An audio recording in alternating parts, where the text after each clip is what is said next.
Fortunately আমার second মুভিটা আগে সিনেমা হলে রিলিজ হয়ে গেছে এবং this is the first one, যেটা আমি এতক্ষণ বললাম যে নানান কারণে ছবিটি ডিলে হয়েছে।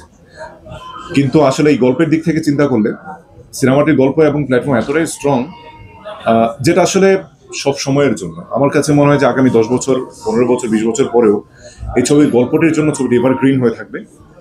মামুন ভাই বরাবর একজন বড় নির্মাতা, তিনি অনেক সিনেমা নির্মাণ করেছেন, কিন্তু যখন প্রথমবার ওটিটিতে সিনেমা আমরা যখন একটা স্ক্রিনিং করেছিলাম, যখন ছবিটি সবাই দেখেছে, তখন বলেছিল যে this is one of the finest film of অনন্য মামুন। সো আমার কাছে মনে হচ্ছে দর্শকরা যখন ছবিটি দেখবে এর ব্যতিক্রম কোনো কিছু মনে হবে না। সো আমি ছবিটি সিনেমা হলে মুক্তি পেতে যাচ্ছে, আমি ডেটটি লাস্টের দিকে জানাচ্ছি। এবং সেই সঙ্গে আমার যারা সহশিল্পী রয়েছেন, আমার বিপরীতে কাজ করেছে রিয়েলির এটা প্রথম সিনেমা। তারিক আনাম স্যার সহ আরো বেশ কিছু গুণী অভিনেতা এই সিনেমাতে রয়েছে।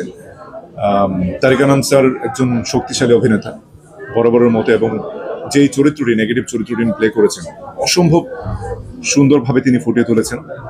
এবং আমাদের team work was very strong.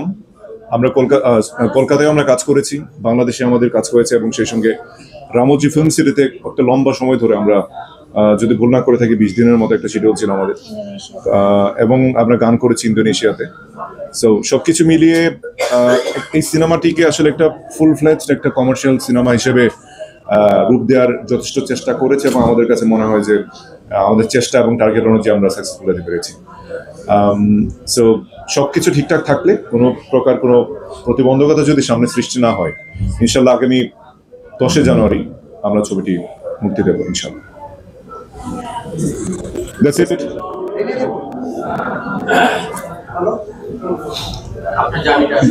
কিছু বলুন।